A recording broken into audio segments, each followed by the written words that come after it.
भगवद गीता अध्याय 3 कर्मयोग।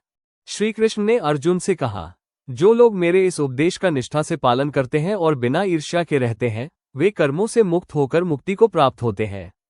लेकिन जो लोग अवज्ञा करते हैं और आलोचना करते हैं, वे अज्ञान और मोह में भटकते हुए नष्ट हो जाते हैं। गुणों के अनुसार सभी लोग प्रकृति के स्वभाव का अनुसरण करते हैं।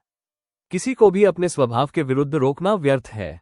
इंद्रियों के विषय में राग, आकर्षण और द्वेष, घृणा निहित है।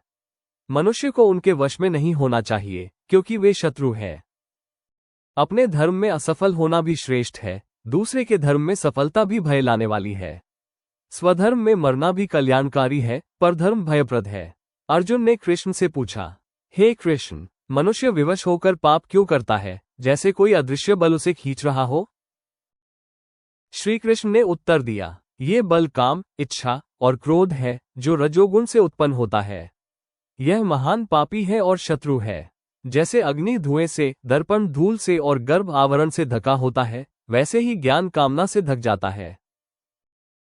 कामना ही ज्ञान को ढक देती है, और यह मनुष्य का शत्रु है। ये कामना इंद्रियों, मन और बुद्धि में रहती है, और यही आत्मा को मोह में डाल देती है। इसलिए पहले इंद्रियों को वश में करो, फिर इस पाप रूपी कामना का नाश करो। इंद्रियां बलवान है, मन उनसे भी बलवान है, बुद्धि मन से भी बलवान है, लेकिन आत्मा सबसे श्रेष्ठ है। इस प्रकार आत्मा को समझकर और बुद्धि को स्थिर करके, हे अर्जुन, इस महान शत्रु कामना को जीत ले। अध्याय 3 समाप्त हुआ। अब अगले अध्याय 4 ज्ञान कर्म संन्यास योग में श्री कृष्ण अर्जुन को बताएंगे कैसे ज्ञान, कर्म और त्याग मिलकर मुक्ति की ओर ले जाते हैं।